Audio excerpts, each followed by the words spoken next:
We live in a high-tech world. I'm sure that most of you in this class use a computer or even log onto the internet once in a while.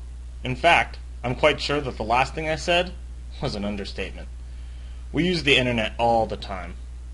Email, searching, getting news, shopping, networking. The list goes on and on. It's a wonder how anybody ever did without it. Well, the fact is, people still do without the internet.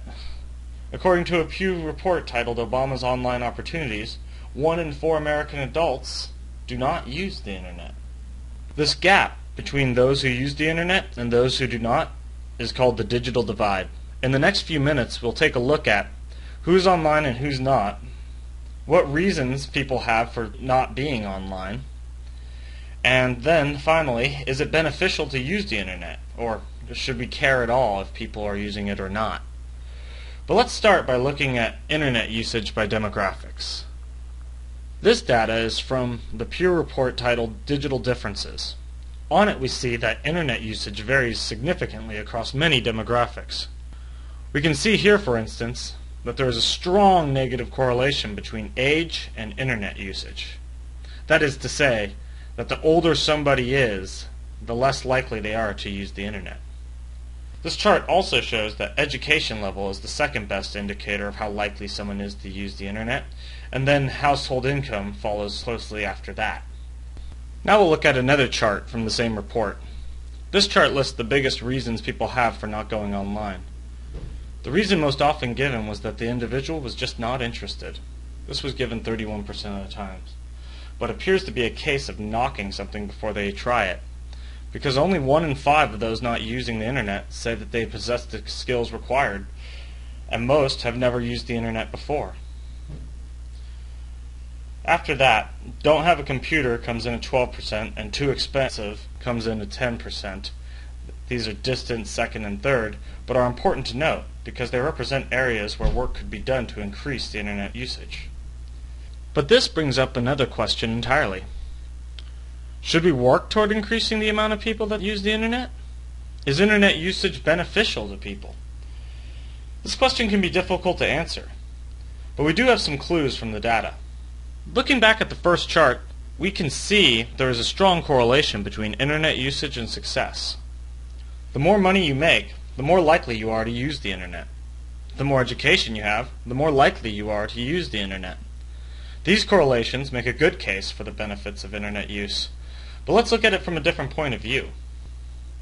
This is William Kamkwamba. He is the son of a farmer in Malawi. Malawi is a small country in Africa. In 2005, William was forced to drop out of school because his family could no longer afford it. William wanted to help his family, so he went to a library in a nearby town and began reading books of all kinds. After lots of searching and reading, he found a book about energy that contained diagrams for building a windmill.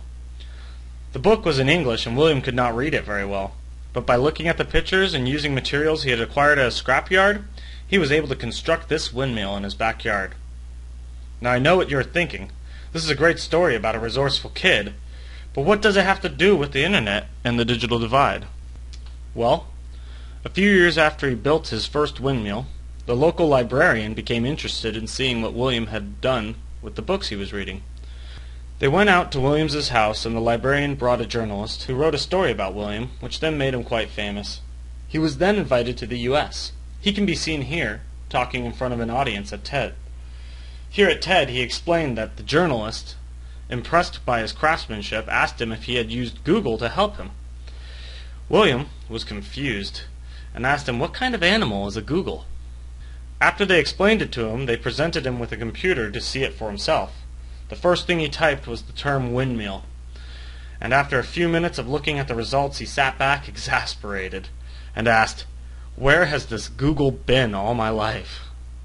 This shows that anybody, even a farmer in Malawi, could benefit from the using of internet. Even those who are unaware of the technology could benefit from its use.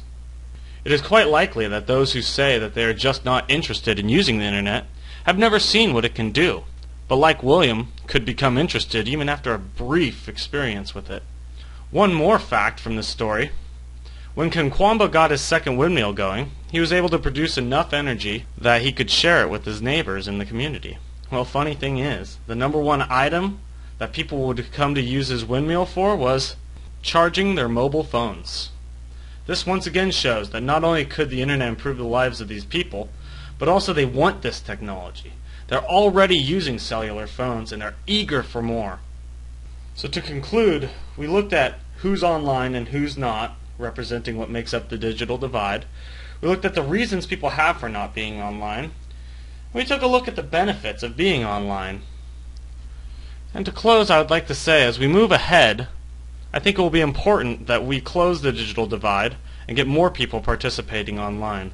The internet is such a powerful tool that, like reading and writing, everyone should be taught how to use it. And then they can make the decision whether they want to or not. Thank you.